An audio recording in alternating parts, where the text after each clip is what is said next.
I'm very glad to join the 2021 Raisina Dialogue, and I thank the organizers for the invitation.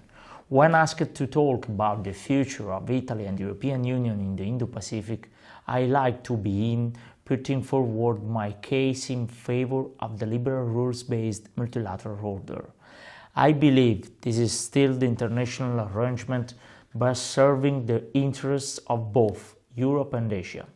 In the last 30 years, Asia and the Indo-Pacific have grown in terms of geopolitical and geoeconomic importance more than anywhere on the planet. Many factors account for this eastward shift of the global economic pivot. Although demography still matters, as most of the world's population lives in Asia, economic performance is the main driver. More than half of global GDP is in Asia. Ranked by purchasing powers, 3 out of 5 of the largest economies are Asian countries.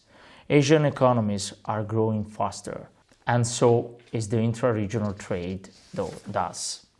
The region has become more interconnected, and connectivity is one more reason for success, thanks to an expanding network of cross-border infrastructures, cables, pipelines, and ports. A vast share of global trade now passes through its waters. Asian societies are getting increasingly innovative and highly educated in STEM. Therefore, technology is a key factor too. However, there are some worrying developments in the region. Asian countries differ a lot among themselves. We have economies at various development stages. Wealth distribution is uneven. Democratic and authoritarian systems coexist. Relativist approaches to human rights are a matter of concern. Tensions on trade and supply chains are increasing. Rapid growth in economic and political power cause more clashes of interests and competition, including on security and for the control of sea routes and resources. Misperceptions have become frequent, and almost limitless processes of urbanization and industrialization brought about environmental degradation, contributed to climate change, and endangered biodiversity. Pollution, poor hygiene conditions, and high human density might also raise the risk of zoonosis. Against this background, the EU and its member states, as a group of global and regional powers, look at the Indo-Pacific with increasing attention and still offer good and fair competition. Therefore, there are several reasons why I am so convinced that liberal rules-based multilateral order are important for both Europe and Asia. First, if a combination of booming demography, export-led development, growing connectivity, and investment in technology has worked so well for Asia, is because of opportunities from globalization. Now, it is time to correct some of its imbalances and focus more on how to better protect people. However, globalization, as it was or should be, will not exist without the current multilateral order. Second, its relevant political and economic institutions already proved capable to adjust to new challenges. If we have a chance to counter the climate change or to ensure universal access to COVID-19 vaccines, is because we do have these institutions. Third, moreover, they have fostered interdependence, safeguarded the core of universal human rights, provided global commons, and incentivized the cooperation across the international community. The alternative would be a dangerous competition of all against all. Let me now focus on the toolbox we can use to continue benefiting from international cooperation. First, regional and sub-regional integration. It enhances stability, transparency, and mutual confidence. It creates checks and balances among countries. It provides a framework to diffuse tensions and advance towards the peaceful settlement of disputes. We are glad to see more integration in Asia and the Indo-Pacific. Second, cooperation among integration processes from different regions.